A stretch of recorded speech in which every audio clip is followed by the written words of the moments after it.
കോതമംഗലം നെല്ലിക്കുഴി പഞ്ചായത്ത് 13-ാം വാർഡിലെ ഇരുമലപ്പടി മഞ്ചാടിപ്പാടം കാർഷിക കൂട്ടായ്മയുടെ നേതൃത്വത്തിൽ 14 ഏക്കറിലധികം വരുന്ന മഞ്ചാടിപ്പാടം പാടശേഖരത്തിൽ ഡ്രോൺ ഉപയോഗിച്ച് സമ്പൂർണ്ണ സൂക്ഷ്മ മൂലകക്കൂട്ടിന്റെ തളിക്കൽ നടത്തി.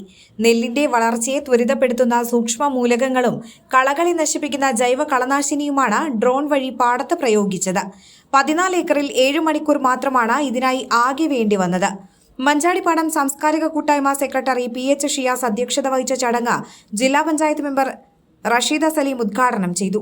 Assistant agricultural officer EP Saju, PK Babootty, Muhammad Ali, EA Shamsuddin, PV Aliyar, Abdul Khader, Sara Moidu, Zubair Ponnappala, Aboobacker Ilyas, Aliyar Edappara എന്നിവർ സംസാരിച്ചു. തൊഴിലാളി ക്ഷാമം രൂക്ഷമാകുന്ന സാഹചര്യത്തിലാണ് മഞ്ചാടിപ്പാടം കാർഷിക കൂട്ടായ്മ സാങ്കേതിക സഹായം തേടിയത്.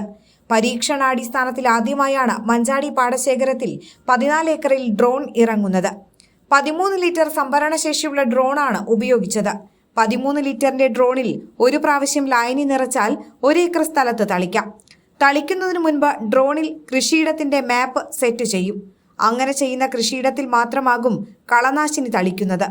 മണ്ണുത്തി കാർഷിക സർവകലാശാലയുടെ അനുമതിയും ലൈസൻസും നേടിയ എറണാകുളം കാക്കനാട്ടുള്ള കമ്പനിയാണ് ഡ്രോൺ മഞ്ചാടിപ്പാടത്ത് എത്തിച്ചത്.